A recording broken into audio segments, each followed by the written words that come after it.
On allait faire les courses avec ma grand-mère. J'ai acheté un petit, vous voyez les sachets, de grains de salade à planter. Mmh. Ben, j'ai planté ça dans son jardin. À Sainte-Anne, il y avait de la place donc et jusqu'à temps que ça poussait, après je me mettais sur le bord de la route pour vendre, aux passants. J'ai obtenu une bourse où j'étais échelon 6. Je sais pas si vous voyez, mais boursier échelon 6, c'est le plus haut niveau de bourse. Mmh. J'arrive en classe préparatoire, j'ai 4 de moyenne. Ma grand-mère, c'est une personne, où j'ai grandi avec elle et c'est elle qui m'avait dit: «Fais des grandes études» et 6 mois avant que j'obtienne mon diplôme, elle est décédée. C'était à cette époque. Moi, mon objectif de manière générale de vie, c'était je me suis dit: «Je dois être millionnaire à 30 ans». C'est vraiment, jusqu'à temps que je réalise que c'est plus un fantasme qu'un objectif, réel de vie. C'est un superbe, laboratoire pour moi, La Réunion. Parce qu'en fait, ici, il y a plein de choses qui cartonnent et qui marchent, mais et vite. Donc on peut vite tester son marché et voir qu'est-ce qui marche pas. L'entrepreneur, il est ouais, on va dire qu'il est constamment sous pression parce que la majorité de tout repose sur lui.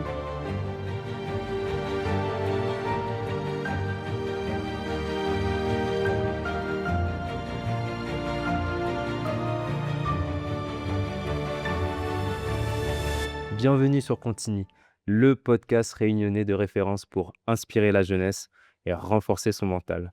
Aujourd'hui, comme chaque épisode, on est accompagné d'une psychologue qui va nous apporter un regard professionnel sur la construction du mental. Et aujourd'hui, on accueille un entrepreneur pour qu'il nous partage son parcours et son expérience. On va commencer ce tour de table par notre psychologue. Est-ce que vous pouvez vous présenter, expliquer ce que vous faites dans la vie? Bonjour, bien entendu, Martine Laurette Samy. Je suis psychologue clinicienne en libéral. J'accompagne, pour des soutiens psychologiques les enfants, les adolescents et les adultes qui viennent me voir à un moment où ils peuvent traverser des moments difficiles ou s'ils ont simplement besoin de mieux se comprendre. Je pratique l'hypnose aussi et mes 2 spécialisations pendant mes études ont été l'adolescence ainsi que la prise en charge du psychotrauma. D'accord. Merci pour cette présentation. Nous sommes aussi accompagnés de Vincent Robert. Il quitte La Réunion pour se former à Paris et devient, ingénieur. Pendant près de 10 ans, il travaille dans le consulting et en système d'information. En 2018, il décide de revenir sur l'île pour accompagner les entrepreneurs locaux et depuis, il développe plusieurs initiatives comme, Entrepreneur Pays, le Club Pays et l'agence.re. Vincent Robert, merci d'être avec nous aujourd'hui. Merci de l'accueil. Donc bonjour. Donc Vincent Robert, donc 36 ans, Mmh. originaire de Sainte-Anne. OK. Donc j'ai grandi à La Réunion jusqu'à mon bac+2 et ensuite les études à Paris et on a décidé de rentrer à La Réunion avec ma femme en 2018 pour Mmh. pouvoir, contribuer et arrêter le métro boulot dodo. D'accord, on aura l'occasion de revenir là-dessus. Est-ce que ça va aujourd'hui? Ça va, Ça va? ça va plutôt bien, ouais. OK, bon, bah, parfait. Pour comprendre un peu, mieux, qui tu es, on va revenir un peu sur ta jeunesse. J'aimerais savoir avant l'ingénierie, avant l'entrepreneur, étant plus jeune, est-ce que tu peux raconter un peu, ton parcours? Ouais, bien sûr. Alors moi, du coup, j'ai grandi à Sainte-Anne, ce qui D'accord. fait que j'ai fait toutes mes études, dans l'est et cetera et j'ai toujours demandé, enfin, j'ai toujours voulu savoir un peu comment on pouvait, entre guillemets, «devenir riche». C'est quand tu es jeune, on se pose la question et généralement, ce qu'on voit, c'est des entrepreneurs qui roulent dans des grosses voitures, avec un style de vie qui est un peu plus, élevé donc je me suis posé la question et j'ai demandé à ma grand-mère parce que moi, il faut savoir que j'ai grandi avec ma grand-mère depuis l'âge de 6 mois. Donc enfin mes grands-parents, mon grand-père et ma grand-mère et je lui ai posé la question en rentrant un soir de l'école en disant, «Mamie, comment je peux devenir, riche?» Elle me dit: «Bah, c'est simple, travaille dur à l'école, tu auras un bon travail, tu auras un bon salaire». Je dis: «OK, bah, écoute, on va faire ça» et ce qui m'a amené bah, aller jusqu'au bac+5 parce que je suis coachable, je l'ai écouté et du coup, j'ai été diplômé d'ingénieur comme ça et du coup, mon enfance, je me suis, j'ai travaillé à l'école principalement, quoi. J'ai Mmh. beaucoup travaillé à l'école. Mmh. Tu as grandi dans une famille, traditionnelle en quelque sorte et c'est pour ça que tu as effectué, ce choix d'aller en ingénierie, peut-être potentiellement? Ouais, c'est ça. Grosso modo, si je complète un peu l'histoire, c'est que, je regardais un peu les métiers où on pouvait gagner de l'argent, OK. plus d'argent Mmh. et du coup, on voyait les métiers d'ingénieur à l'époque, et du coup, je me suis dit: C'est un bon moyen de gagner plus d'argent, de devenir ingénieur, donc allons sur ce secteur-là». Et après, il y avait quand même quelqu'un de mon oncle qui m'inspirait et qui m'inspire toujours, qui est entrepreneur lui, dans les assurances et il me disait, «Tu as aussi la voie de l'entrepreneuriat et cetera». Mais de l'autre côté, ma mère aussi qui a fondé des sociétés, elle me disait: «Ouais, attention, c'est pas trop, commun l'entrepreneuriat et c'est quand même difficile». Donc j'étais un peu, ça me travaillait en fait l'histoire entre devenir ingénieur ou entrepreneur. Et pendant mon enfance, je testais aussi des concepts donc je me rappelais, d'une petite anecdote, c'est que quand on allait faire les courses avec ma grand-mère, j'ai acheté un petit, vous voyez les sachets, de grains de salade à planter. Mmh. Moi, j'ai planté ça dans son jardin. À Sainte-Anne, il y avait de la place donc et jusqu'à temps que ça poussait, après je me mettais sur le bord de la route pour vendre, aux passants. Donc c'était généralement à personnes qui faisaient leur footing, qui marchaient, qui rentraient de l'école et cetera et j'avais commencé à faire un petit peu d'argent comme ça, pour gagner, compléter, pas mes revenus parce que j'en avais pas, mais pour acheter des chewing-gums, acheter, des bonbons miel à la boutique du coin et cetera et à ce moment-là, ma mère me disait: «Va plutôt apprendre, tes devoirs que de vendre des salades». Donc il y a plein de choses comme ça qui où je testais l'entrepreneuriat, ouais et qui me rattrapaient sur le chemin où il faut plus apprendre à l'école que Mmh. que devenir entrepreneur donc c'était intéressant. Mmh. Ouais, on peut voir que c'est un peu ancré en toi, en fait, cette mentalité, d'entrepreneur. On peut le voir à travers ces anecdotes. J'aimerais revenir maintenant, sur Paris. Je trouve, ça intéressant de savoir, pourquoi ce choix de quitter, La Réunion pour, aller sur Paris. En fait, avec, moi avec ma compagne, donc Sandy, ça fait un plus de 21 ans qu'on est ensemble et on s'est rencontrés en seconde et en fait, on s'est dit que déjà tout ce qu'on va faire ensemble, enfin tout ce qu'on va faire, on va le faire ensemble Ouais. et surtout ça m'a beaucoup aidé à quitter La Réunion aussi parce qu'elle voulait partir elle et moi j'adore La Réunion, c'est enfin l'environnement, le tout, je suis vraiment addict à La Réunion, j'adore, j'aime La Réunion et du coup, elle m'a dit: «Non, il faut que tu partes pour ton avenir et allons construire notre avenir en métropole et on reviendra. On se donne 10 ans et on revient». J'ai dit: «Écoute, on y va». On a dit qu'on ferait toujours toutes les choses ensemble donc j'ai fait ça et arrivé à Paris, c'était vraiment, compliqué parce que, nous, on était étudiants, on n'avait pas beaucoup de revenus, avec ma compagne. J'avais obtenu une bourse où j'étais échelon 6. Je sais pas si vous voyez, mais boursier échelon 6, c'est le OK. plus haut niveau de bourse. Mmh.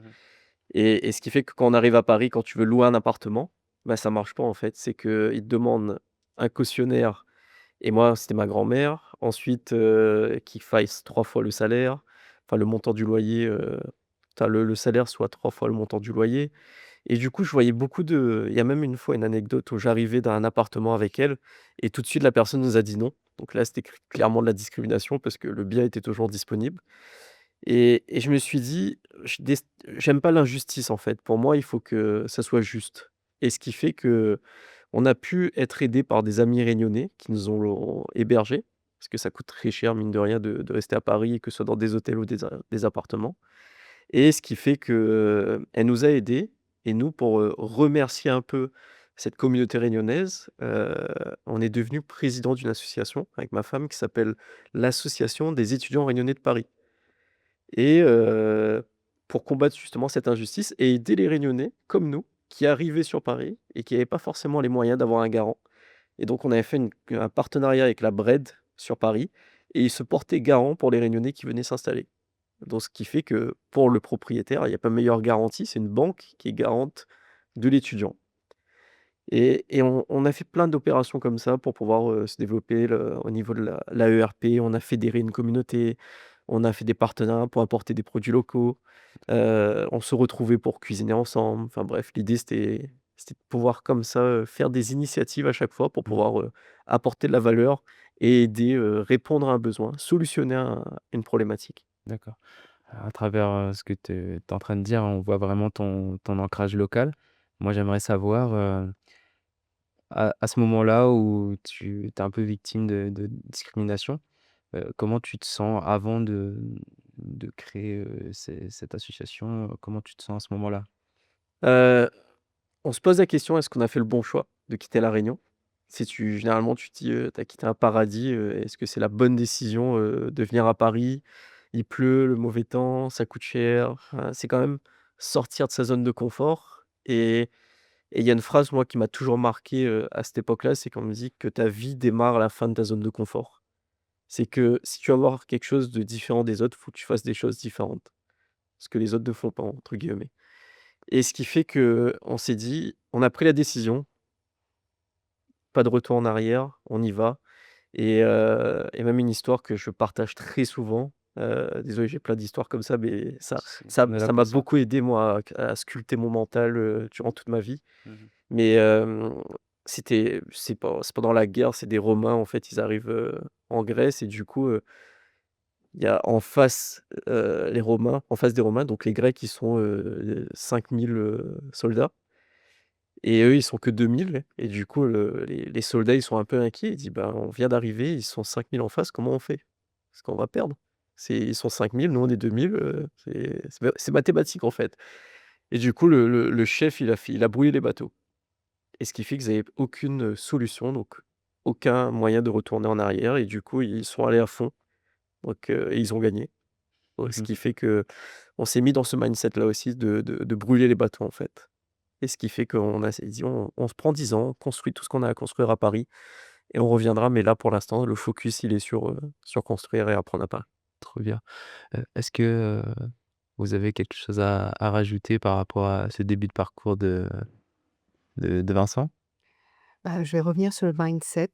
En fait, l'état d'esprit, c'est véritablement quelque chose qui peut changer tout. Heu, il y a, la possibilité du moment où on ne reste pas figé sur ses valeurs, sur ses croyances et sur ses repères qui sont extrêmement rassurants, une possibilité d'être dans un état de progrès possible, en tous les cas d'ouverture du champ des potentiels. Et le simple fait de quelque part, parfois, de sauter dans le grand bain, est une façon, on va dire de permettre, d'ouvrir le champ des possibles. Maintenant, ce que je retiens aussi, c'est que véritablement, il est important, malgré les obstacles, de lutter contre ses peurs, contre ses doutes, pour, toujours essayer d'aller au-delà. Maintenant, ça demande du courage, Mmh. mais je crois que c'est Mandela qui disait que le courage, c'est pas ne pas avoir peur, c'est vaincre la peur que l'on a malgré tout, quelque chose comme ça, hein. C'est peut-être pas exact, Mmh. mais et donc là, je crois que les valeurs qui sont, bah, le courage, la persévérance prennent, toute leur importance ici et l'avantage que vous aviez, c'est que vous n'étiez pas seul. Mmh. Parce que parfois la solitude peut être, difficile. Le fait d'être une équipe, d'être 2, de former une C'est vrai. équipe, d'avoir donc déjà un soutien social que vous avez après continué à augmenter, vous a permis de tenir et surtout ce qui est intéressant, c'est que vous avez mobilisé quelque chose qu'on appelle l'intelligence collective.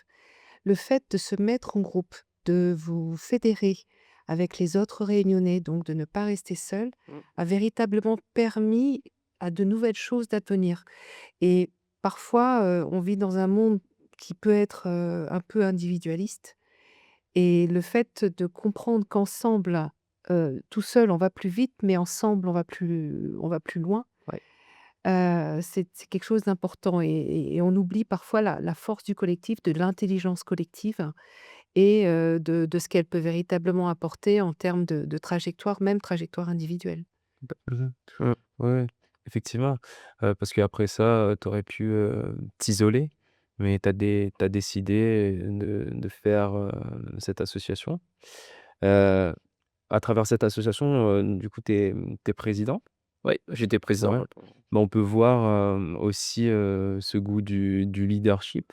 Est-ce que c'est quelque chose qui est déjà ancré en toi, naturel, ou c'est quelque chose que tu essayes de construire? Heu, peut-être ancré, je sais pas, mais en tout cas, j'ai envie que les choses bougent et je vais passer à l'action pour que ça bouge. Donc peut-être que ça fait partie des caractères d'un leader, mais en tout cas, j'aime pas rester sur quelque chose de figé et j'aime bien faire bouger les choses, quoi. D'accord. Donc ça vient un peu plus, ouais, naturellement dans ta personnalité, tu es comme ça, quoi. Tu veux que ça bouge Je pense. donc Et après je le cultive, je le travaille, je lis des livres, je me fais accompagner, j'ai des coachs. déjà à cette époque? Non, là c'était que des livres. OK, donc à cette époque, C'était de la vous êtes découverte, on va dire. mmh On commence à découvrir je pense des compétences ou des facultés qu'on a et du coup on essaye de voir comment on peut les utiliser au mieux Ouais. ou naturellement. Ouais, parce que, je pense, surtout aux jeunes qui sont en train de regarder cet épisode. Je pense que c'est surtout des personnes qui sont intéressées par l'entrepreneuriat. Il y a beaucoup de cette question de leadership. C'est pour ça que je trouve ça intéressant de voir comment tu l'as construit, Ouais. tu vois? Donc, à travers la lecture, je trouve ça intéressant. Ça vient mettre surtout des mots sur des compétences pour moi et rationaliser. Je sais que quand j'étais petit aussi, j'adorais les jeux vidéo donc les organiser des LAN donc des soirées de jeux, comme, Counter Strike. Je sais pas si vous connaissez, mais c'est Moi, je connais. et du coup, je faisais des LAN de 20h à 6h du matin. Donc c'était la promesse et du coup, c'est moi qui l'organisais donc je pense que ce côté leader d'attirer du monde, créer quelque chose, je pense que je l'ai quand même en moi parce que sinon je l'aurais pas fait, en tout cas. Il y a plein de choses avec le recul où j'aurais pas fait si j'étais pas comme ça. D'accord. Est-ce que le leadership, c'est un sujet qu'on traite en psychologie? C'est quelque chose qu'on va voir, dans la en psychologie du travail, par exemple, on pourra le voir. Être un leader, par contre, ça implique aussi de grandes responsabilités. C'est-à-dire que ça demande, d'avoir une vision très souvent, d'avoir une certaine discipline et une rigueur. Ce n'est pas rien que de Mmh, porter un groupe et le leader, au-delà de la place qu'il occupe, doit être toujours conscient de ce qui se passe dans son équipe. mmh, Faire en sorte de toujours, même quand il délègue, une tâche, de demander du feedback pour vérifier que tout fonctionne comme il faut. complètement. Être leader, c'est un vrai métier et ça demande beaucoup de discipline, beaucoup de rigueur, je pense, et aussi un certain lâcher prise, savoir faire confiance aux autres aussi. Ouais, Ça fait partie des missions. Mais bon, ça, c'est savoir s'entourer, savoir recruter aussi des personnes, que l'on met à des postes clés. ouais, Enfin, je veux dire leader, Mmh. c'est un métier très complet, aussi complet que chef d'entreprise, hein. totalement. Mais un chef d'entreprise est un leader. Mmh. Mmh, Là, tu es à Paris, oui, et tu as fait, tes diplômes sur Paris. c'est ça.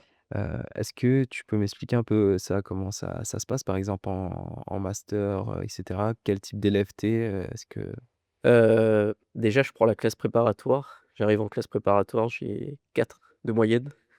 Donc là, je me fais, taper par mes parents parce qu'ils comprennent pas. Bon, j'étais pas beaucoup, j'étais à 12. De 12 à 4. OK. C'est que la classe préparatoire, c'est vraiment quelque chose qui amène de la rigueur. Donc je pense que j'ai obtenu la rigueur que j'ai aujourd'hui grâce à des études et notamment quand tu fais des grandes études bac+3 ou bac+5, c'est surtout une posture, des rigueurs de travail, des méthodologies de travail que ça t'apporte.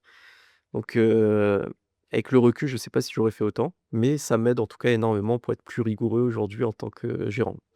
D'accord. Parce que et ensuite à Paris, j'ai fait plein d'associations, au sein de l'école, parce que c'était une école d'ingénieurs et du coup, il y a des associations comme, la FAP, ça s'appelle, c'était de la formation en particulier et je me rappelle que je formais des seniors, en fait, à utiliser, les outils, bureautiques et petite anecdote là-dessus, c'était marrant parce que, il y a un moment donné, je forme un senior et je lui dis, «Est-ce que vous pouvez, fermer la fenêtre?»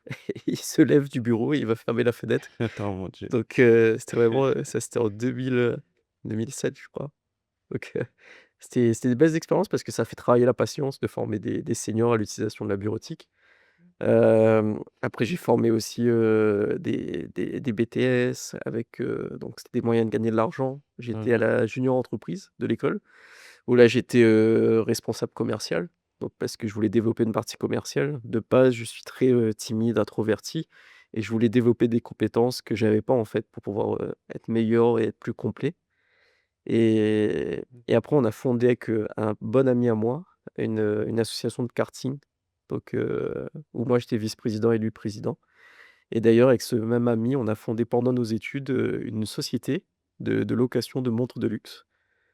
Donc avec, levée de fonds privée et levée de fonds bancaire et on louait des montres de luxe pour des événements, pour des soirées, à des gérants d'entreprise, à des commerciaux, enfin D'accord. C'est-à-dire même durant tes études, tu es vraiment dans cette, dynamique de construction. Tu construis en permanence, en fait, C'est ça, c'est ce que je vois à travers les assos, mais aussi à travers des projets plus concrets, en fait. c'est ça. Donc, est-ce que c'est je vais peut-être me répéter, mais je veux vraiment savoir, est-ce que c'est quelque chose que tu t'efforces de faire ou c'est quelque chose qui est naturel? Bah, je pense surtout que c'est le côté, aux États-Unis, on appelle ça le hungry mode. Donc j'avais faim, en fait, dans le sens où déjà il fallait payer le loyer. Donc factuellement, il faut payer le loyer. Ensuite, l'école, elle est payante, c'est 7 000 € par an. OK. Donc je me disais le soir et le week-end, il faut que je travaille, en fait, je peux pas, donc il faut que je trouve un équilibre pour avoir mon diplôme parce que si je le rate, Mmh. bah, je dois repayer une année. Donc ça aurait été embêtant, mais je dois quand même travailler pour payer, bah, les courses, remplir le frigo, si j'ai envie de rentrer à La Réunion en vacances, faut que je paye, quoi. Un facteur financier, ouais, qui C'est rentre en ça, compte. Heu, donc tu obtiens ton diplôme. ouais. Ouais. Est-ce que tu peux me parler un peu du soutien familial que tu as derrière, et dans tout ce cursus, scolaire? Moi, j'avais souvent des échanges avec, ma grand-mère, tu vois? C'est que, c'est vraiment quelqu'un avec qui j'ai grandi, donc c'était, l'équivalent de ma mère en soi. Et on s'appelait tout le temps, je lui racontais un peu mes journées, donc c'est vraiment, quelque chose où on s'appelait quasiment tous les jours. C'est même un petit coup de fil, c'était vraiment, une personne qui est très proche de moi et qui était très proche de moi. Et après j'ai échangé avec, même ma mère, des choses comme ça, mais c'était un peu plus rare, parce qu'elle était sur des missions à l'étranger et cetera. Mais et du coup, même pour compléter, ma grand-mère, c'est une personne, où j'ai grandi avec elle et c'est elle qui m'avait dit: «Fais des grandes études», et 6 mois avant que j'obtienne mon diplôme, elle est décédée.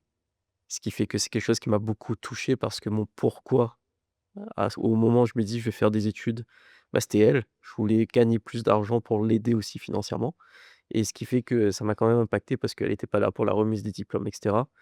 Et à ce moment-là, j'ai eu un vrai switch, j'ai eu un déclic. Enfin, j'ai fait un an de je dirais 1 an de dépression. Je sais pas si je peux mettre des mots comme ça dessus, mais en tout cas, pendant un an, je savais pas, j'avais plus goût à la vie, je savais pas quoi faire, j'étais rentré dans une routine où même ma femme, avec le recul, elle me dit, «Bah, en fait, tu étais pas là, quoi», pendant une année. Et du coup, j'ai dû travailler là-dessus pour me dire, «Cet événement-là, qu'est-ce que j'en fais, en fait?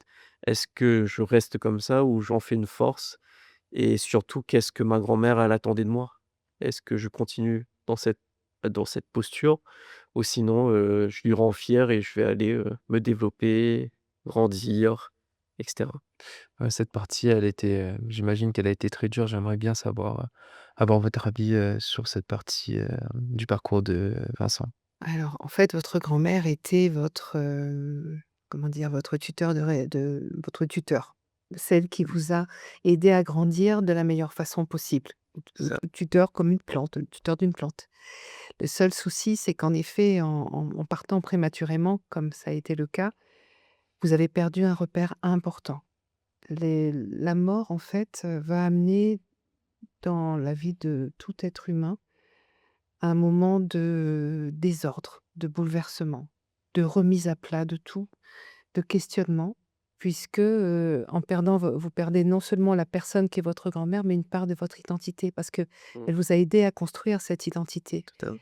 Le fait que vous soyez senti perdu à ce moment-là peut tout à fait se comprendre et le seul moyen et il faut un certain temps pour se remettre de cela. Je pense à un philosophe belge qui s'appelle Jean-Philippe Longnot, qui disait que quand un décès survient dans votre vie, c'est quelque chose qui demande du temps avant d'être, digéré, intégré et l'image qu'il utilise, c'est l'image des tankers, pleins de pétrole qui arrivent dans les ports. En fait, les tanks n'arrivent pas directement. On arrête les moteurs à une certaine distance de la côte et c'est en fait l'inertie qui va faire que le bateau va tout doucement arriver jusqu'au port. OK. Et le phénomène de deuil, qui est individuel à chacun, intime à chacun, nécessite un temps dont on ne maîtrise pas du tout, la chronologie en fait, hein, mais et qui fait que quand c'est le moment, ben, vous arrivez au port et là, vous finissez par accepter ce Mmh. qui s'est passé. Mais entre-temps, vous avez connu la peur, bon, la colère, la peur, la dépression parfois, oui, mais si j'avais fait ci ou ça, c'est le marchandage. C'est Elisabeth Kubler-Ross qui a, écrit, enfin formalisé, modélisé, une façon de comprendre les étapes du deuil. Mais c'est vrai que il y a des moments où on va dans un sens, dans l'autre. On est perdu quand il y a un deuil. Ouais. Vous avez perdu un repère fondamental de votre existence à ce moment-là et il faut le temps de reconfigurer votre trajectoire. Le temps nécessaire pour pouvoir enfin, comme vous dites, rebondir et Totalement. reprendre le cours Ouais. de votre vie. Et malgré ça, ouais, vous arriviez quand même enfin, tu arrives quand même à rebondir et tu fais 10 années, dans l'ingénierie. Ouais, c'est ça. Donc comment ça se passe, un peu Bah, ce du coup, ouais, c'est un événement qui fait que j'ai pu prendre du recul sur cet, événement que j'ai vécu. Donc, j'ai fait le séminaire de Tony Robbins, je sais pas si vous connaissez? oui. Qui s'appelle UPW à Paris, à Londres. Donc là, c'était en 2012 et c'est vraiment la chose où lui, en fait, je sais pas ce qui s'est passé. Mais en tout cas, il a pris cet événement et il m'a montré les bénéfices d'avoir, vécu cet événement-là. Parce qu'en fait, il y a une attache qui était très forte sur la Réunion, mais je pense que l'attache, elle était surtout forte sur ma grand-mère et au-delà de la Réunion et ce qui fait que ça m'a permis, en tout cas de voir les bénéfices de plus avoir cette attache sur la Réunion et de vivre pleinement ma vie, sur Paris. Donc de développer, apprendre, construire, me construire sur Paris et surtout de vivre aussi pleinement, dans la relation avec ma femme, quoi, aujourd'hui. Mmh. Donc ça m'a créé ce vrai déclic et ensuite j'ai travaillé, pendant, 6 ans en tant que consultant en système d'information financier. Donc grosso modo, le job, c'était si je travaille pour, AXA, où l'idée, c'est de prendre, toutes les entreprises d'AXA dans le monde entier, donc de remonter les données et nous, on crée un outil pour unifier ces données-là, pour que le directeur financier, le PDG, puisse les lire. Donc ça gère, les conversions, parce qu'il y a différents pays et donc j'étais consultant et j'ai progressé au fur et à mesure, junior, confirmé, senior, chef de projet, jusqu'à me dire, que l'entrepreneuriat, c'est quelque chose, qui revient et que je peux pas passer à côté. Donc c'est quelque chose que tu vis comment? Tu le vis bien? C'est un peu un tu un peu passionné, au quotidien de faire ça ou pas? Bah, je dirais pas que je suis passionné, mais à un moment donné, il y a une réalité, c'est que j'avais un crédit étudiant à payer, à rembourser pardon, j'avais, mon loyer et tu une réalité, il faut gagner de l'argent, en fait. Ouais. C'est Si je rencontre des fois dans les accompagnements des personnes que je vois sur l'entrepreneuriat, ils me disent: «Ouais, je suis passionné par ça, je veux créer une entreprise dans mon loisir».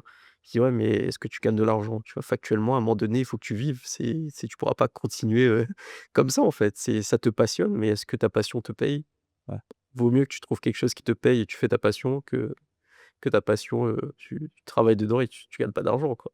Mmh. Et moi, factuellement, j'avais besoin de faire rentrer de l'argent sur Paris et du coup, j'ai un foyer, on vivait avec ma femme, on avait un appart et cetera donc c'était, je me suis pris de je suis professionnel donc je me suis dit: «Je m'engage et je vais à fond quand même dans mon travail et je délivre, j'évolue», dans mes heures en tout cas, où j'étais dedans. Ouais, ça devait pas être simple de composer, enfin, j'aimerais savoir comment tu composais avec cette difficulté, financière parce que c'est une réelle pression. Je pense aujourd'hui à des personnes qui nous écoutent, qui ont fait des prêts étudiants et qui ont cette pression financière et pourtant peut-être pas forcément être dans l'entrepreneuriat, mais comment toi tu composes avec ça, à ce moment-là? Heu, Déjà le fait de définir ton budget, de tout écrire, tu vois? Même, par exemple, je sais qu'aujourd'hui dans nos sociétés, comment on manage, toute la partie financière, c'est que à l'année, on sait que notre boîte va nous coûter, je sais pas 50 000 €, 100 000 €, 150 000, 200 000. On sait ça que c'est le minimum à atteindre. Donc, imaginons que la boîte, ça coûte 100 000 €. Bah, si tu as un produit à 1 000 €, il faut 100 clients. Donc, une fois qu'on a 100 clients, là, on sait que le reste, ça peut être du bénéfice et du coup, tu te dis: «Maintenant, ces 100 clients, combien de temps je les ai?» 3 mois, 4 mois, 6 mois, 10 mois, 12 mois et ce qui fait que nous, l'idée, c'est de raccourcir le plus possible le temps, donc d'acquérir notre charge le plus tôt possible, de couvrir nos charges le plus tôt possible et le reste de l'année, on sait qu'on construit pour nous Bon après il y a les impôts et cetera, donc Mmh. on construit un peu pour l'État et après on prend pour nous. Ouais. Donc 6 ans, dans l'ingénierie, enfin, est-ce que 6 ans en comptant enfin 10 ans 10 au ans total, total, ouais, c'est ça. voilà, c'est ça, mais 6 En ans tant à temps plein, que salarié, ouais, exact, en tant que salarié? exact. D'accord. Tu as abordé un peu la question, du sens, est-ce que, vous pouvez rajouter un point là-dessus au niveau du sens, qu'il a essayé de trouver à travers Alors, bah, à travers ce que vous disiez, quand vous parliez des personnes qui ont une passion et voudraient transformer cette passion en métier, on se retrouve là à trouver, à regarder un dilemme qui anime chaque être humain. On est constamment animé par le principe de plaisir, hein, trouver du plaisir à ce qu'on fait, et le principe de réalité. Et l'équilibre est à trouver entre ces deux principes qui Mmh. régentent notre vie. Je vais refaire appel à la philosophie japonaise. Je ne sais pas si vous connaissez certainement l'ikigai. Ouais. L'ikigai, donc c'est un mot qu'on a découvert dans des écrits à Okinawa au XIVe siècle, hein. C'est vraiment un concept qui n'est pas récent et qui est composé de 2 mots, iki qui veut dire joie et gai qui a du sens. Donc c'est ce qui va donner du sens à sa vie. Mmh. Et dans ce principe japonais, il y a 4 composantes qui sont: qu'est-ce qu'on aime? En quoi on est doué? Pourquoi est-ce qu'on peut être payé? Et qu'est-ce qu'on peut faire pour, comment dire? Pour satisfaire, les besoins du monde, en fait. En gros, comment est-ce que on peut rendre la vie plus belle? Ouais. Et je trouve que cette philosophie japonaise de l'ikigai permet de prendre en compte tous ces éléments pour réussir à se positionner, en fait, Mmh. à travers ce que l'on est, ce que l'on aime, ce que l'on envisage, mais dans une perspective qui n'est pas qu'individuelle, mais qui est aussi globale. Mmh. C'est-à-dire que, un chef d'entreprise, il a absolument besoin d'avoir des clients pour pouvoir fonctionner. On n'est pas seul, Mmh. mais il est important soit déjà d'être au clair de ce qu'on veut pour être sûr du service qu'on va proposer et Bien pour être sûr, sûr qu'il y ait des gens en face. bien sûr. Voilà. Mmh. Donc la question du sens là est très importante, l'intentionnalité. Pourquoi est-ce qu'on fait les choses? Dans quel objectif? Dans le projet que vous mentionniez tout à l'heure, c'était quand vous aviez toutes ces données, vous faisiez ce qu'on appelle de la concaténation de données Mmh mh. pour qu'elles soient lisibles, pour un chef d'entreprise, avec des ramifications dans tous les pays. Il y avait une forte intentionnalité de clarification, d'optimisation et cetera et même si ce n'était pas facile, l'objectif étant clair, vous avez tout donné et c'est important d'avoir toujours en soi la raison pour laquelle on fait les choses, la question du sens. Maintenant ce sens n'est pas que matériel, le sens, enfin le coping ou la gestion tournée vers le sens, ça peut passer aussi par le spirituel. Ouais. C'est-à-dire que pourquoi avec quelle éthique et par rapport à quelles valeurs on va faire des choses. Le but, comment est-ce qu'on souhaite apporter sa contribution au monde, Mmh. donc dans une approche altruiste aussi. La question du sens, c'est: «Pourquoi est-ce que je fais ça? Est-ce que je suis en cohérence avec ce que je fais?» Totalement. En congruence avec ce que je fais, pour être sûr d'y arriver. Et les gens qui peuvent être en souffrance, ce sont des gens qui vont être en dissonance. C'est-à-dire que, alors je vais me décaler complètement. Mmh. Pour la question du sens, c'est quand les jeunes doivent choisir une orientation. Jeune collégien, jeune lycéen, il doit choisir un métier pour plus tard. Si jamais il adore les animaux et qu'il se dit: «Tiens, je vais faire boucher», on va se dire: «Il y a peut-être quelque chose qui coince là». Parce qu'il y a potentiellement dissonance entre ses valeurs et le métier qu'il envisage. Donc une des questions qu'on peut se poser quand on est jeune et qu'on est en quête de ce qu'on de son futur, métier, au-delà par exemple, de faire de l'argent qui est un objectif tout à fait louable et important, c'est de se dire: «Bon, d'abord, j'aime quoi? En quoi je suis compétent? Mmh. Quelles sont mes qualités intrinsèques? Quels sont mes goûts? Quelles sont mes valeurs?» Et une fois qu'on est au clair de tout ça, Et Mmh. uniquement à partir de ce moment-là, on peut commencer à se dire, à partir de cette base, quels sont les projets que je peux construire? Ouais. Voilà, effectivement. Et est-ce que à ce moment-là, tu t'étais trouvé est-ce que pour toi, tu avais réussi, à ce moment-là ou pas? Non, Ouais, du tout. J'étais en apprentissage. ouais, Non, c'était même aujourd'hui, c'est pas que j'ai pas réussi, on a encore un chemin en fait. C'est pour ouais. moi la définition de la réussite, elle dépend de chacun, mais je pense pas que ce soit une finalité ou une étape finale, de se dire: «On a réussi». OK. Pourquoi je te dis ça? Parce que quand on regarde, quand on regarde ta carrière à ce moment-là, tu es dans une boîte, tu travailles, dans l'ingénierie. On peut se dire, «Il a réussi», mais souvent, ouais, la personne au final, elle est pas encore comblée. Peut-être à ce moment-là, tu ressentais un certain vide intérieur, peut-être et que tu voulais encore plus, comment tu te sentais, à Il ce y moment-là? a c'est sûr, ouais, je me suis dit, bah, généralement, je pense que c'est un de mon problème aussi, c'est que je me dis: «Je veux toujours plus». Et ce qui fait que j'ai beaucoup, c'était à cette époque, moi, mon objectif de manière générale de vie, c'était je me suis dit, «Je dois être millionnaire à 30 ans», tu vois? OK. C'est vraiment, jusqu'à temps que je réalise que c'est plus un fantasme qu'un objectif, réel de vie. Et ce qui fait que, j'étais toujours dans le côté avoir plus et cetera, mais c'était vraiment, c'était un fantasme en fait, c'était pas aligné avec moi. Et du coup, je fais un énorme travail d'avoir la gratitude pour ce que j'ai déjà. Et je l'ai fait à ce moment-là, et ce qui fait que le moment où dans mon travail je devais arrêter, donc je devais le quitter parce que je on rentre à la réunion, bah, j'ai eu de la gratitude tellement pour mon travail que j'avais du mal à le quitter.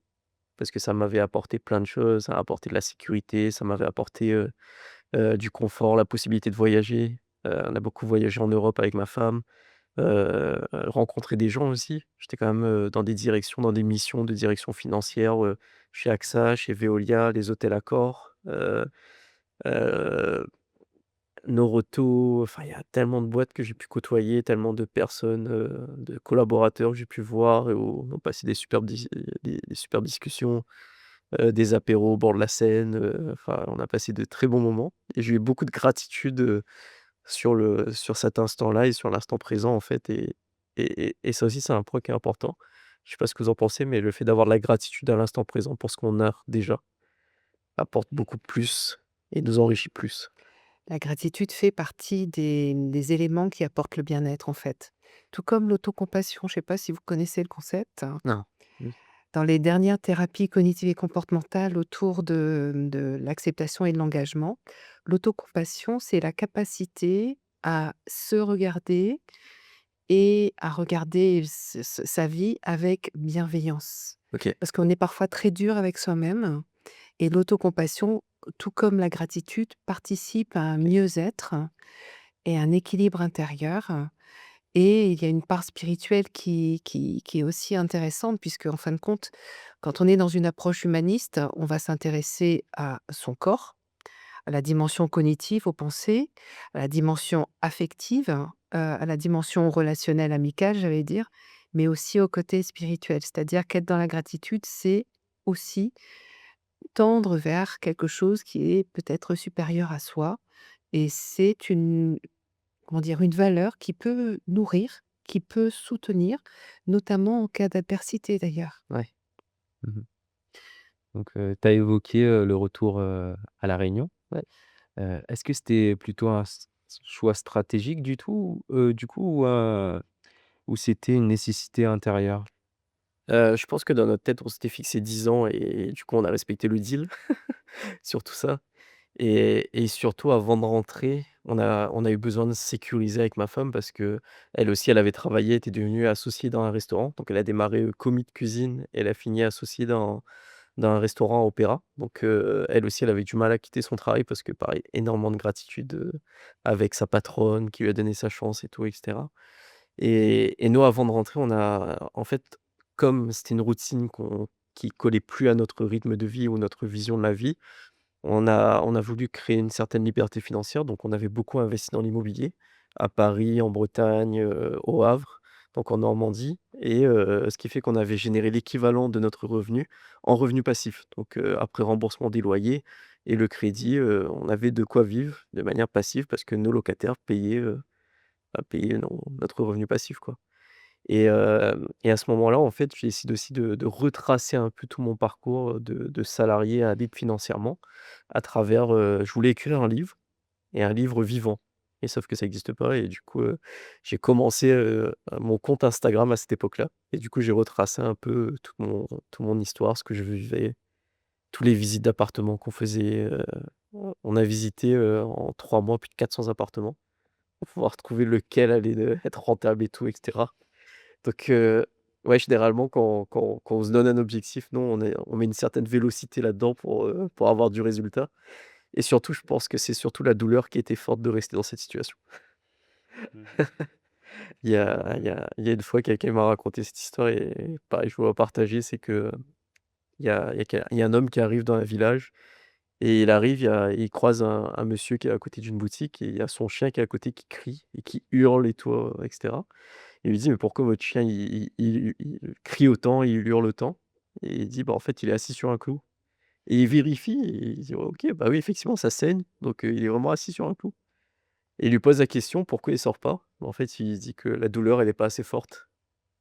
Donc vu que la douleur, elle est pas assez forte, il sort pas, quoi, il passe pas à l'action, il change pas et nous, le moment où on a pris la décision avec ma femme, c'était janvier 2017. J'étais dans le métro pour aller au travail. Je me rappelle, j'étais en mission chez Veolia et je prenais le métro, 45 minutes, 1 heure, le bus 30 minutes et une navette fluviale, 15 minutes. Donc je me disais à l'époque, il manquait juste le vélo et j'avais complété, tout ce qu'il fallait pour aller au boulot. Donc à peu près, 3 heures et demie pour, l'aller, par jour pour aller travailler Oh. et j'avais la tête posée contre, la vitre là du métro, heu et je me suis dit: «Est-ce que Vincent, tu es vraiment arrivé sur terre pour faire ça en fait? Est-ce qu'il y a pas un truc qu'il faut changer là?» et cetera. Et je prends une décision à ce moment-là, c'est de me dire dans 1 an et demi, donc mai 2018, donc là on est en janvier 2017, il faut que j'arrête de travailler et que je fasse quelque chose que j'aime et donc je me suis mis une deadline comme ça avec, des post-it partout dans la maison, une date limite et cetera et ce qui fait que le 10 mai 2018, je quitte mon travail et on avait acheté un peu plus de 7 appartements, en 1 an. Donc ce qui fait qu'on pouvait être libre et à ce moment-là, on devient, digital nomade avec ma femme. Donc on a fait, tous les mois on voyageait parce qu'on voulait ça en fait. C'est pendant 1 an et demi, on a fait, je sais pas, une trentaine de pays en 1 an et demi et on et c'était top, c'était vraiment top. D'accord. Donc tu arrives sur le marché, local, à La Réunion en 2018 si je me trompe C'est pas? ça. D'accord. Comment ça se déroule, En fait, on rentre à La Réunion et je me dis, je croisais beaucoup de Réunionnais dans des séminaires qu'on participait sur différentes thématiques, sur l'immobilier, sur les affaires, sur le commerce, sur, le marketing. Donc on croisait des Réunionnais et je me suis dit: À La Réunion, j'aimerais entreprendre et j'aimerais, bah, justement, croiser des Réunionnais dans des communautés, des clubs, entrepreneuriat et cetera et ça existait pas ou les clubs dans lesquels je voulais y aller, je pouvais pas rentrer de cette manière-là, en fait. Il fallait soit être coopté ou il fallait déjà être entrepreneur et on décide à ce moment-là de créer, justement la marque Entrepreneur Pays et du coup le congrès des entrepreneurs pays où l'idée elle est simple, c'est que on fait un événement sur 2 jours où, tu pas coopté ou quoi que ce soit. Il y a des entrepreneurs qui ont de l'expérience et qui vont te partager leur retour d'expérience à travers des sessions de 45 minutes à 1 heure et c'est payant donc c'est accessible à tout le monde, il faut juste que tu payes, c'est tout et les places, démarraient à 97 €, jusqu'à, si tu restais pour le repas, 250 € Mmh.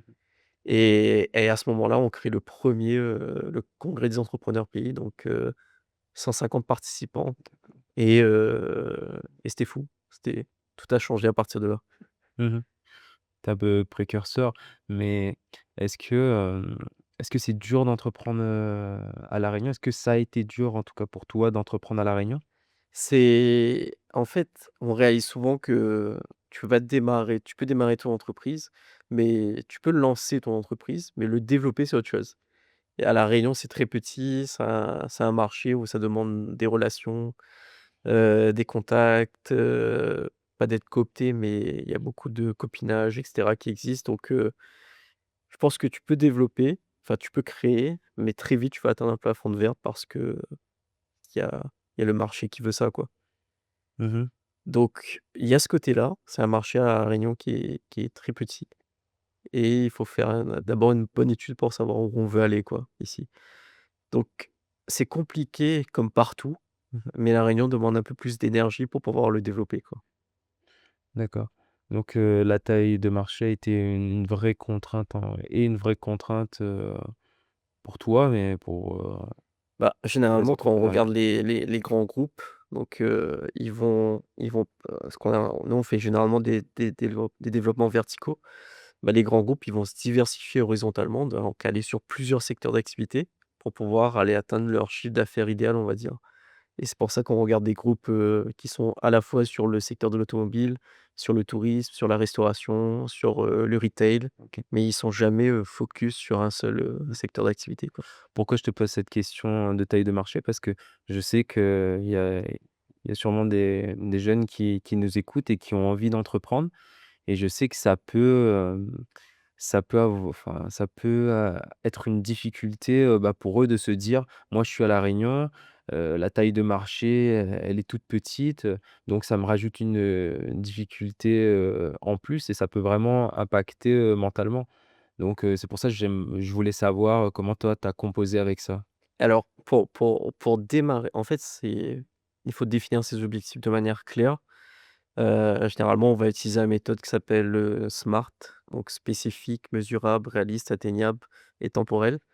Et ce qui fait que, imaginons qu'on a une taille de marché, je sais pas, si on prend les entrepreneurs. Les entrepreneurs, c'est environ 40 000 entreprises qui existent sur La Réunion, 40 000 TPE et PME.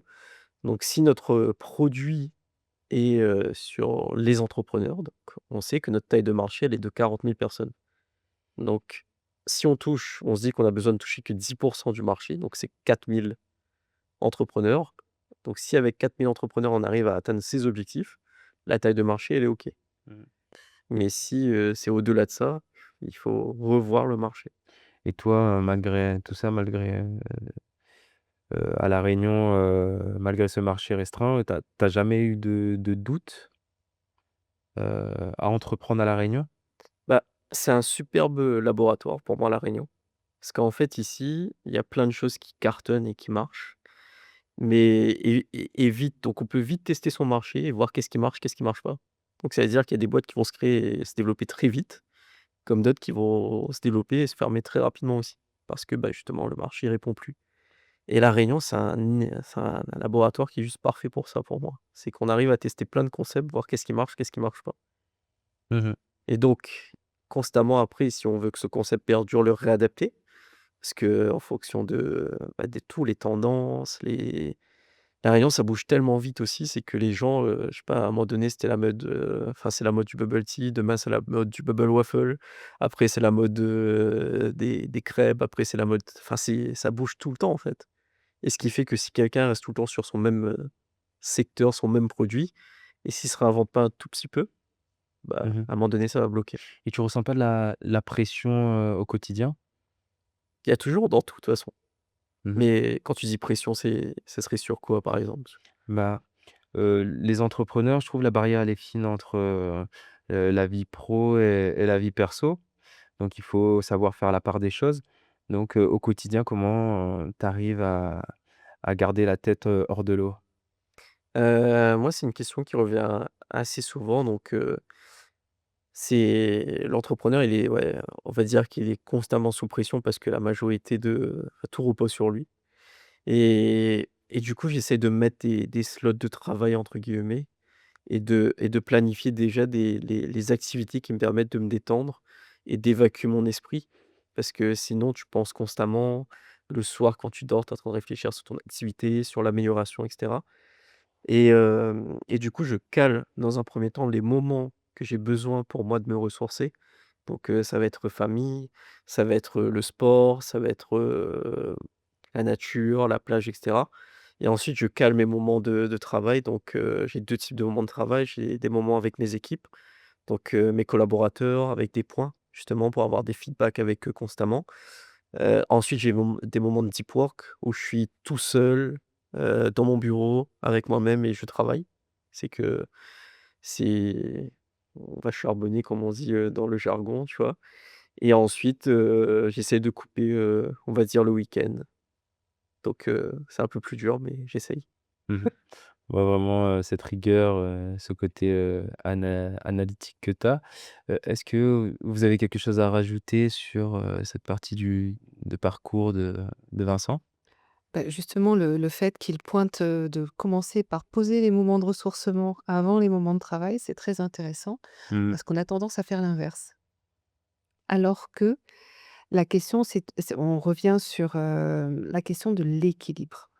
Trouver l'équilibre, c'est véritablement pour éviter le burn-out, pour éviter, justement de se sentir dépassé. C'est prévoir suffisamment de temps de plaisir, de ressourcement, de régulation quelque part, hein, pour pouvoir à côté travailler. Et de même l'alternance entre, travail seul en deep work et travail en équipe, on est aussi là dans une question d'équilibre parce que, par définition, un entrepreneur, comme vous le disiez, se doit s'adapter, donc d'être créatif pour pouvoir, se poser en deep work, pour capter les tendances, Mmh. voir comment les insérer dans les process qu'il met en place et réussir à, perdurer donc, hein. Et là, ce qui me vient, c'est une citation de, comment dire? De Darwin qui a été décriée en son temps. Mais Darwin disait que les espèces qui survivent ne sont pas les plus fortes ou les plus intelligentes, ce sont celles qui s'adaptent le mieux. Mmh.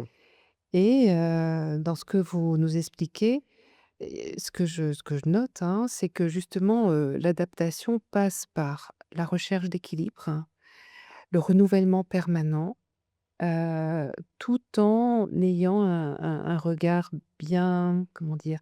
Bien organisé sur, l'instant présent. C'est-à-dire pour pouvoir continuer à avancer, aller vers l'avenir, il est important d'être pleinement dans le présent, d'en prendre soin, d'avoir toujours un regard sur l'avenir en tenant compte des expériences passées. Et Totalement. une dernière chose que je voudrais rajouter, c'est que par rapport aux jeunes qui voudraient être entrepreneurs, le monde associatif, comme vous le montrez très justement, est une excellente école pour acquérir des soft skills, Mmh. des compétences souples qui ne sont pas forcément développées dans le cadre scolaire ou universitaire. Et c'est vrai que ça peut être une école intéressante avant de se lancer, pour découvrir ce que c'est qu'être, responsable, hein, d'être président d'association, secrétaire d'association, Mmh. trésorier d'association, Ouais. participer à la logistique ou être simple bénévole parfois, pour découvrir ces différents postes, ces différents métiers et toutes les compétences qu'il est important de développer. Et c'est une façon quelque part de se préparer, si un jour on veut être chef d'entreprise, Clairement. à avoir une idée des tenants et des aboutissants de ce que c'est que gérer une entreprise. Totalement. Mmh. Effectivement, est-ce qu'on peut voir dans ton parcours d'ailleurs, où tu as vraiment un background, associatif qui je pense t'a formé un peu au monde, entrepreneurial. Mmh mh.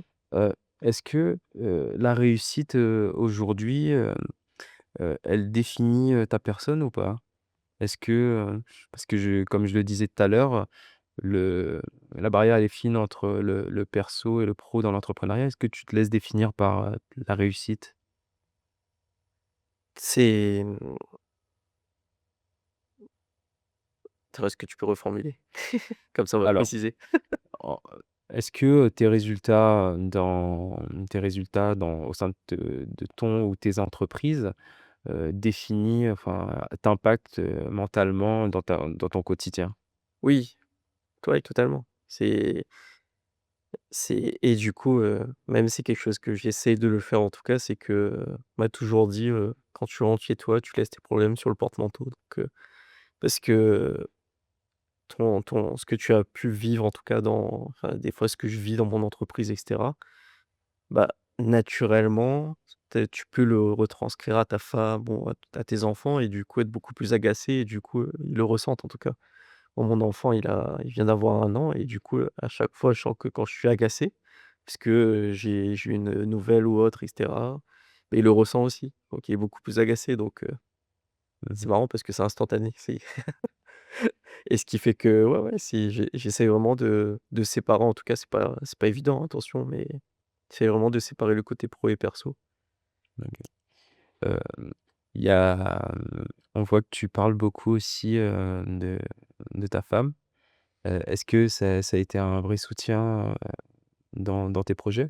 Ah ouais, ouais, 10 000 ouais, c'est ma femme, on a tout fondé ensemble, on travaille encore, elle est toujours associée sur, tous les projets. C'est elle qui pilote aujourd'hui toute la partie, direction administrative et financière. Donc ouais, ouais, tout, la majorité, c'est vraiment, un équilibre où elle m'apporte sur le côté, spirituel. Elle est beaucoup là-dedans, spirituel, santé, bien-être, réalignement de valeurs, objectifs. C'est vraiment quelqu'un, le duo, ouais, ce qui fait que dans un beau duo, même dans les prises de décision. Mmh. Parce qu'elle travaille avec toi, comment vous faites, au quotidien? Est-ce que vous arrivez à séparer, les 2, le perso et le pro?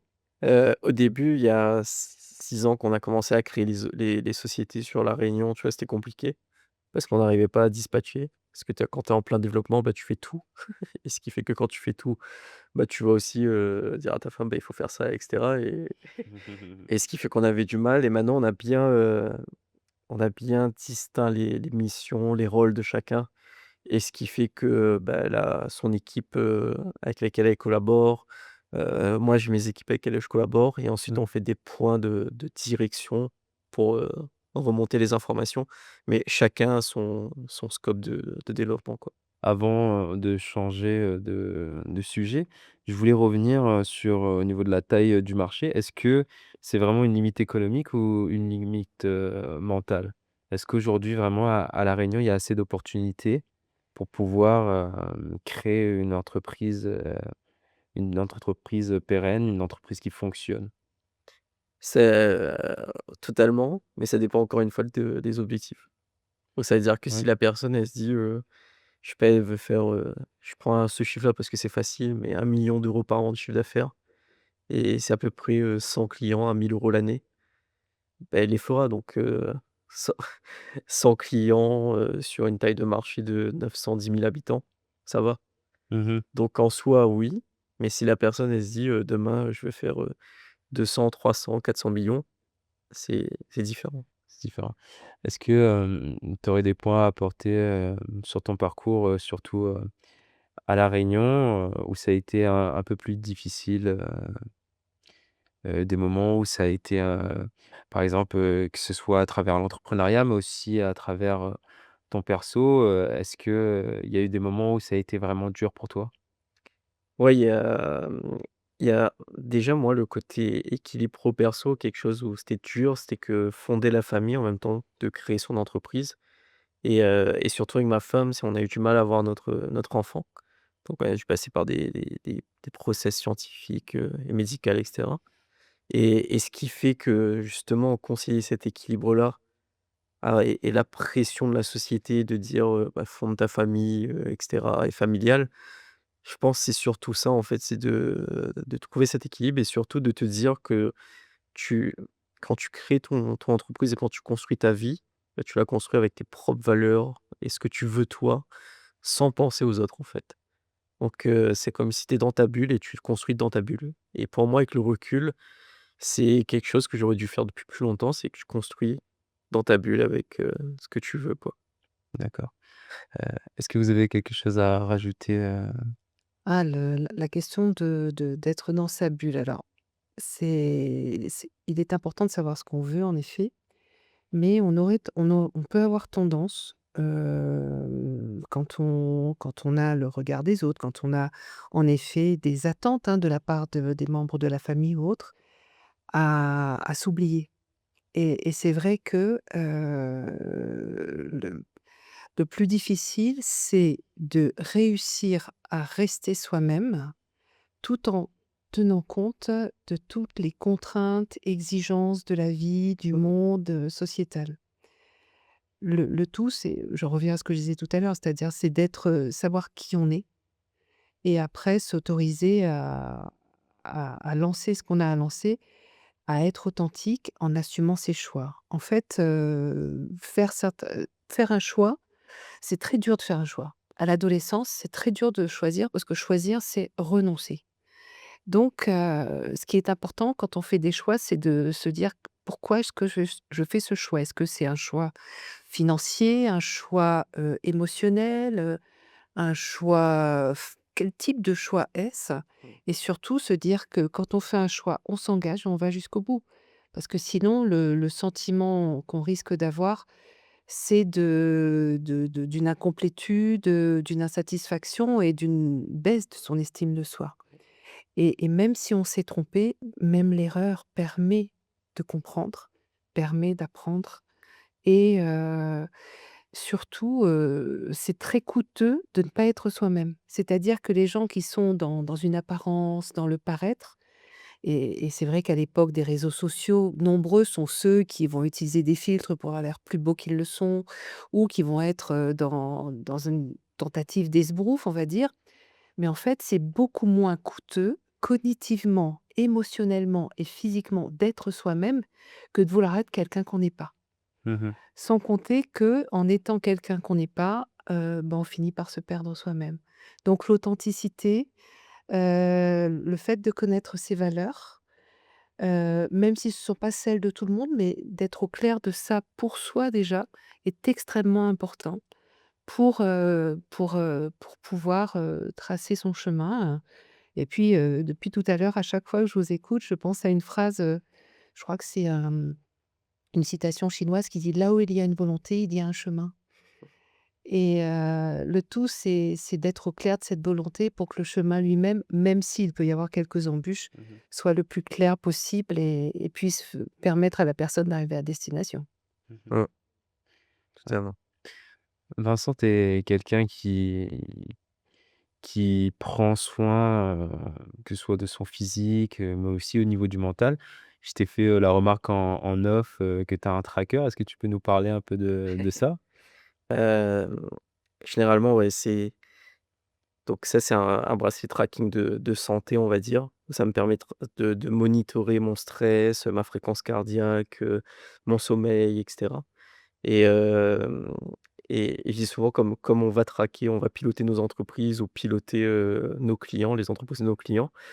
Mais en fait, nous-mêmes, il faut qu'on se pilote, personnellement et je me suis mis dans l'objectif d'avoir une meilleure santé, en tout cas, pour pouvoir durer plus dans le temps et du coup d'avoir le moins de stress possible au quotidien parce que pour moi, c'est le pire ennemi, de l'entrepreneur d'être stressé parce que ça impacte les décisions, ça impacte les choix, les relations avec les équipes, avec les associés et du coup, voilà, c'est un outil, ouais, qui me permet d'être, beaucoup plus monitoré, Mmh. personnellement.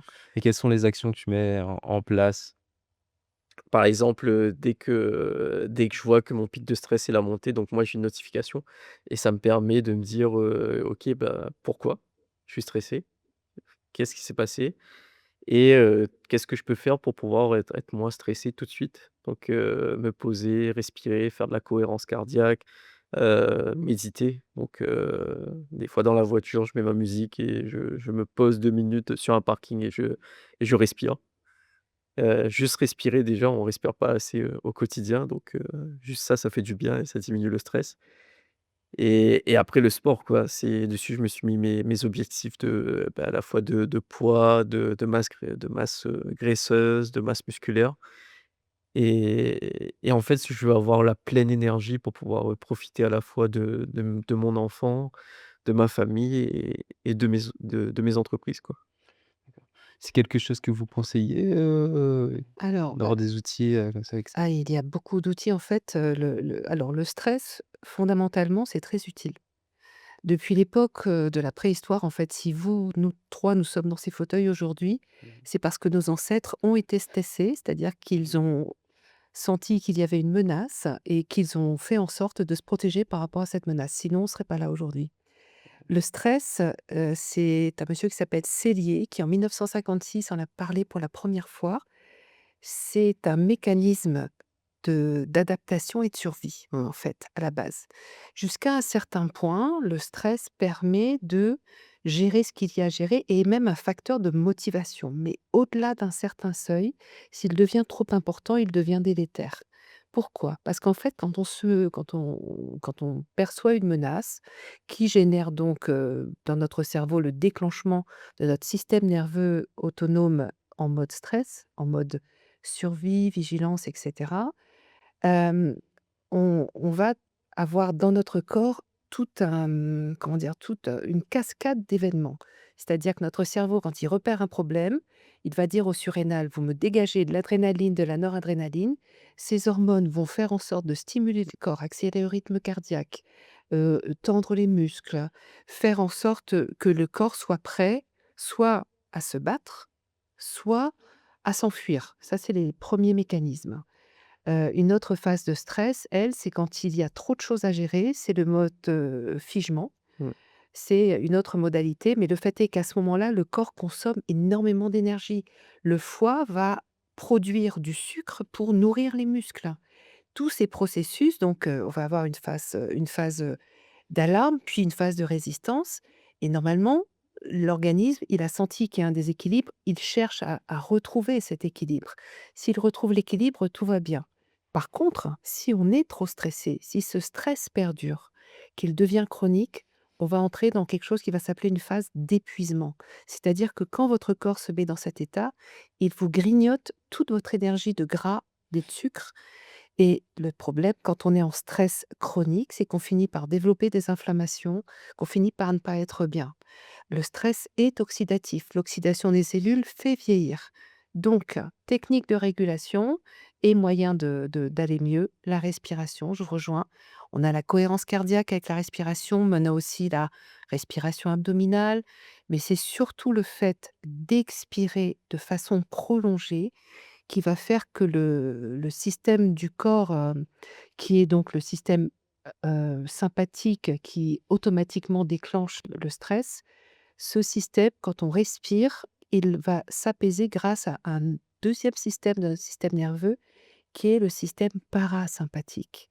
En fait, notre corps, c'est un peu comme une voiture avec un accélérateur et un frein. Mmh. Et le frein va permettre de dire: «Ça va mieux, on se calme». On va le faire en respirant, en méditant, en faisant du yoga, Mmh. en chantant, figurez-vous. Chanter peut vous aider à baisser votre niveau de stress, en passant des bons moments, en rigolant.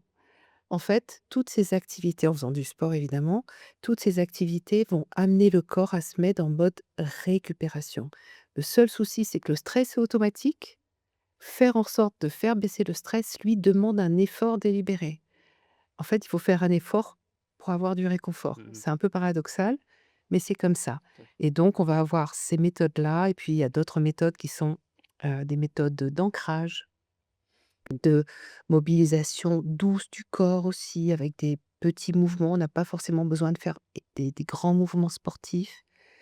Les ancrages vont être des ancrages sensoriels, sentir quelque chose qui fait du bien, toucher un objet qui nous rassure. Enfin, il y a plusieurs techniques de régulation émotionnelle qui permettent de réguler le stress et de tenir la distance. On peut voir que chez toi, c'est la méditation et le sport particulièrement. Mmh. C'est ça. On a prévu une petite partie, outils, pour transmettre directement des outils concrets, aux personnes qui vont nous regarder, aujourd'hui. Heu, Beaucoup de jeunes ont des idées mais n'osent pas se lancer. Quels conseils donnerais-tu pour dépasser la peur de commencer? Il y a un truc que je dis souvent, c'est que c'est quoi le pire du pire?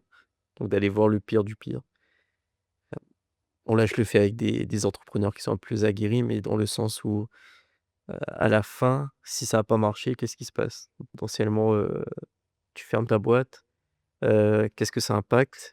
Est-ce que c'est juste financier? Est-ce que ça impacte la famille? Est-ce que ça impacte, le couple, le perso et cetera?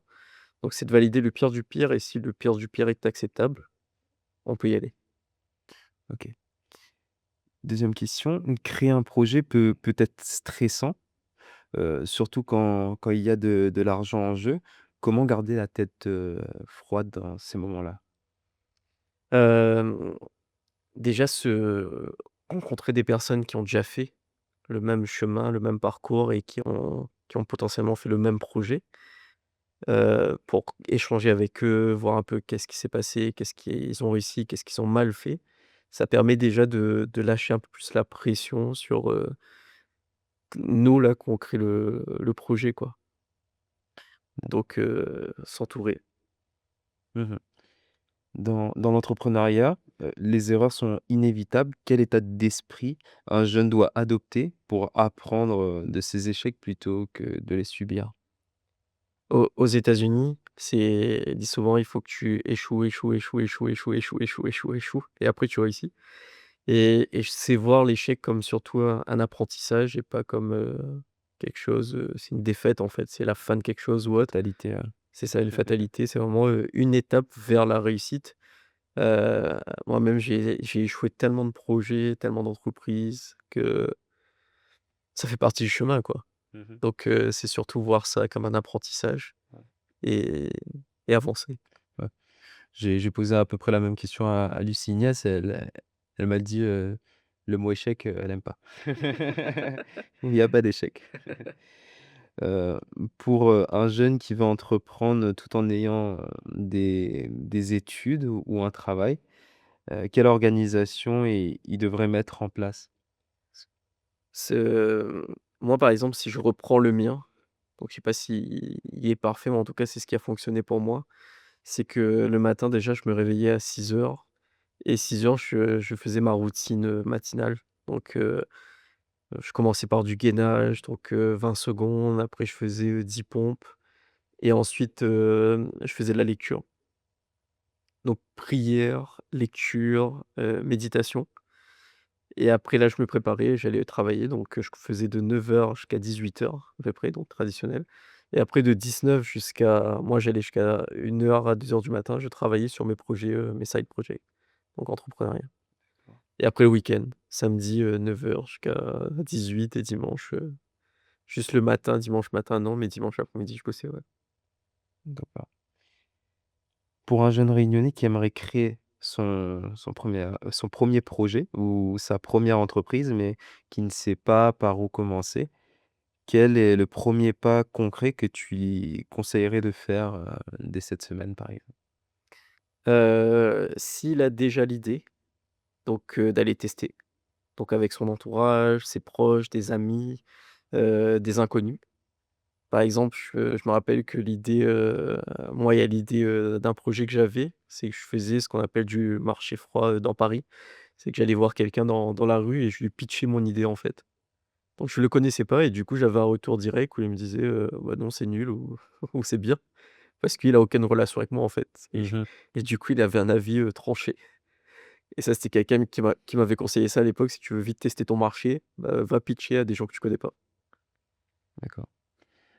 Est-ce que vous avez quelque chose à rajouter à cette, série de questions? Alors, quand vous disiez que, alors je reprends mes idées, celle que j'avais trouvée intéressante, vous pouvez me rappeler la deuxième question? La deuxième question, c'est sur la pression financière.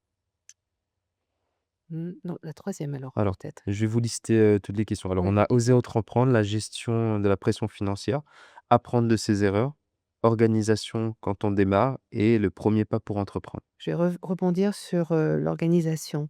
C'est-à-dire que la question des rituels, les routines et les rituels, les repères sont, je pense, extrêmement importants pour alléger la charge mentale. En fait, quand on a l'habitude de faire des choses, quand ça devient des automatismes, ça permet véritablement de ne plus avoir à y penser. On est dans une économie cognitive, mais aussi physique et organisationnelle. Ce sont des choses qui roulent et ça laisse de Mmh. l'espace, du temps pour les autres choses. D'où l'intérêt d'avoir véritablement des routines. Mais au-delà de ça, ces routines sont aussi en lien avec le fait de prendre soin de soi. Quand vous parliez de tout ce que vous faisiez, ces gestes, de gymnastique, ce moment de pause, de méditation, de prière et cetera, si quelqu'un veut tenir la distance, il doit prendre soin de lui, de toutes les dimensions de lui, c'est-à-dire de son corps, avec un sommeil de qualité. Je sais que les jeunes, parfois, à scroller ou à passer des nuits à jouer aux jeux vidéo, et cetera, font l'impasse un peu sur le sommeil alors que c'est la régularité. Tout comme les rituels, c'est la régularité qui est payante. Mmh. Avoir un sommeil de qualité, se nourrir de façon qualitative aussi. La junk food, c'est pas l'idéal pour avoir les vitamines qu'il faut. Faire en sorte, de d'avoir une pratique sportive parce que la sédentarité, c'est quelque chose qui n'est pas très bon non plus. Hem, le corps aussi a besoin de moments où il sait quand il doit dormir, quand il doit sécréter telle et telle hormone. Ceux qui ont des troubles de sommeil, qui ont un sommeil totalement aléatoire, comment leur mélatonine sait à quelle heure elle doit se déclencher, s'ils sont sur des écrans qui stimulent, leurs pupilles jusqu'à pas d'heure. Je veux dire la mélatonine, ce qui va la déclencher, c'est le fait de capter, ne serait-ce que par la peau, la baisse de luminosité. Le fait que la luminosité baisse, que l'activité du corps baisse, permet de faire comprendre à l'intérieur de notre corps que ça y est, on est en train de changer de rythme. Je parle du rythme circadien Mmh. et là, de s'acheminer vers la nuit et puis faire des activités qui posent pour que la mélatonine tranquillement s'installe, nous aide à dormir et dans la nuit, à partir d'un certain moment, la mélatonine va commencer à baisser et c'est la dopamine qui va commencer à monter et c'est ce qui va nous permettre de nous réveiller. Mais par exemple, ce qu'on ne sait pas, c'est que la dopamine, si vous voulez la garder vraiment efficace, active dans votre corps, il faut par exemple éviter de manger du sucre. Parce que le sucre va casser la dopamine. Et il y a d'autres hormones, c'est-à-dire que faire du sport, ça va vous faire sécréter des endorphines, vous allez être bien. Être bien avec vos amis, faire des câlins, ça va vous faire sécréter de l'ocytocine, vous allez être bien aussi. Et la sérotonine, l'hormone de la bonne humeur, elle est d'autant plus sécrétée si vous passez des bons moments, si vous chantez, si vous avez du soutien social. Donc vraiment, heu, tout notre corps est là pour nous aider, mais encore faut-il qu'on en prenne suffisamment soin Mmh. avec, on va dire une certaine discipline, une certaine, comment dire? Un certain soin, tout simplement, parce que, si on s'occupe de notre corps, il nous le rendra bien et il nous permettra de travailler à pas d'heure, une fois de temps en temps s'il y a besoin, mais surtout il nous aidera à tenir la distance. Mmh.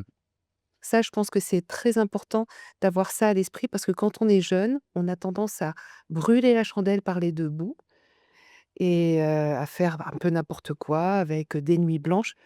OK, il faut s'amuser une nuit blanche de temps en temps, mais si on s'inscrit dans un parcours, je pense, Mmh. d'entrepreneur et qu'on devient responsable, eh ben, il faut être responsable avec son corps avant tout, parce que c'est notre véhicule, on n'en a qu'un, il y a pas de pièce de rechange facile à trouver, donc on a C'est sûr, intérêt à en prendre soin, quoi. c'est sûr. Mmh. Merci pour ce partage, ouais, effectivement, faire attention Mmh. à manger sainement, tout ce qui dit, alcool, la Je cigarette et je n'ai pas cetera. parlé des substances addictives Ouais, qui mais peut-être, offrent un plaisir éphémère, mais qui mmh peuvent s'avouer enfin se montrer très délétères et d'ailleurs, juste un petit mot pour les jeunes qui nous suivent. Malheureusement, il y a beaucoup de choses qui circulent et parfois sous prétexte d'expérimentation, on a envie de tester des choses, c'est important de on le peut y dire. laisser la vie, hein. C'est Faire important très, de le très dire. attention. Il y a Mmh. beaucoup actuellement de cannabinoïdes de synthèse qui Mmh. circulent partout. Ces cannabinoïdes de synthèse par rapport au cannabis qu'on trouve à La Réunion sont extrêmement puissants, 10 à 20 fois plus puissants en termes d'effets psychotropes, Mmh. avec une addiction immédiate et parfois des effets sur, le système respiratoire, Effectivement. le système neurologique et certains jeunes, y ont laissé leur vie, hein. Mmh. Mmh. Donc attention. Mmh. Effectivement. Merci pour ce partage. On arrive à la fin de ce podcast. Heu, à la fin, on a préparé, un petit, questionnaire. C'est 5 questions, OK, et tu as 2 possibilités. Ça veut dire que tu dois choisir entre, les 2 possibilités de manière spontanée et le plus rapidement possible. OK. Est-ce que tu es prêt? Allez go. OK. Alors, croissance rapide ou rentabilité solide? Rentabilité solide, Discipline stricte ou flexibilité stratégique? flexibilité stratégique Travailler dans son entreprise ou sur son entreprise? sur son entreprise, Être admiré ou être respecté? respecter, Est-ce que tu peux approfondir? Montrer par l'exemple. C'est plus, faire les choses pour que les gens, tu montres par l'exemple plutôt que donner des ordres et cetera, quoi. OK. Construire un empire ou former une génération? Dur ça. Heu, Dans l'état actuel, je fais plus former une génération. OK. Est-ce que tu peux approfondir? Parce qu'on voit que J'ai un tu doute. hésites un peu entre les un doute, tu Bah, en entre les fait, 2. je dirais que c'est lié parce que, par exemple, si je prends le projet Entrepreneur Pays, aujourd'hui, on va former des générations. Aujourd'hui, les entrepreneurs qu'on accompagne, c'est pourquoi on a décidé de les accompagner, c'est qu'aujourd'hui, une entreprise qui va mal, c'est un gérant d'entreprise qui va mal ou une gérante qui va mal, c'est la famille qui va mal, c'est le perso qui va mal, enfin, c'est un tout, en fait. Et du coup, comme notre pourquoi, elle est pas orientée que sur le côté accompagner l'entreprise, mais de pourquoi accompagner l'entrepreneur pour que ça aille mieux par la suite, bah, on forme une génération à cette méthodologie de travail, mais du coup, pour faire ça, on a besoin de moyens et donc on construit un empire pour cela, quoi. Mmh. Ce qui est intéressant, chez toi, c'est que tu as vraiment cette approche 360 en fait. C'est vraiment d'inclure vraiment tout de l'aspect de la vie d'une personne et c'est un peu ça que tu fais chez Entrepreneur Pays, C'est c'est ça. ça?